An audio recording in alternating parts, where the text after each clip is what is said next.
Escalation in the conflict between Iran and Israel as more strikes are fired between the two Middle Eastern nations. This morning, Israel says Iranian missiles hit a main hospital in the southern port of the country. Israeli leaders say at least 40 were wounded this morning from several strikes, including at the hospital. Meanwhile, Israel carried out strikes on a heavy water reactor in Iran, the latest attack on that country's nuclear program. President Donald Trump is reportedly weighing a potential U.S. strike on Iran.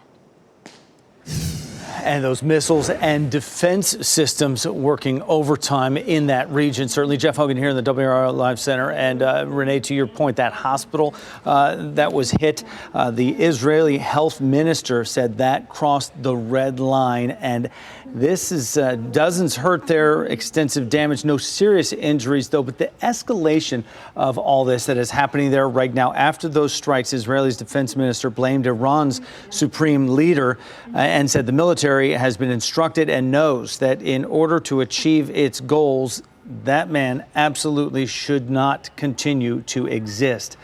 Israel, meanwhile, the latest on the strike on that nuclear reactor, that was the only operating nuclear reactor currently in Iran.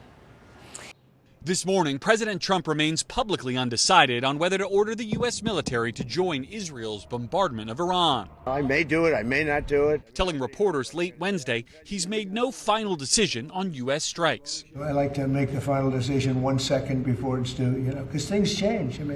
Especially with war. And explaining how he'll arrive at what may be a presidency-defining conclusion. I don't want to get involved either, but I've been saying for 20 years, maybe longer, that Iran cannot have a nuclear weapon. And I think they were a few weeks away from having one. But the United States' own intelligence agencies maintain that Iran has not made a decision to rush towards building an atomic bomb, according to the top Democrat on the Senate Intelligence Committee and a source with knowledge of the matter.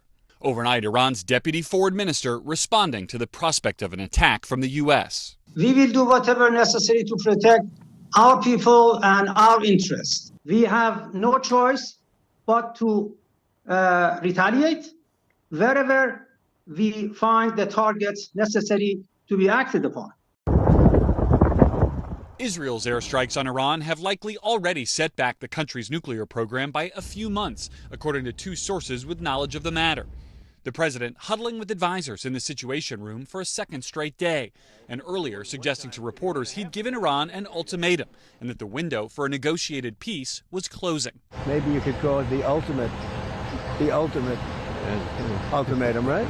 And as the Pentagon moves a second and third aircraft carrier strike group towards the region in response to the ongoing conflict, lawmakers deeply divided on the wisdom of actively joining Israel's attacks on Iran in any capacity, a decision they can influence, but only the president will make. The American people did not vote last November to be dragged into one more endless war in the Middle East. So either you want them to have a nuclear weapon or you don't. And if you don't, if diplomacy fails, you use force.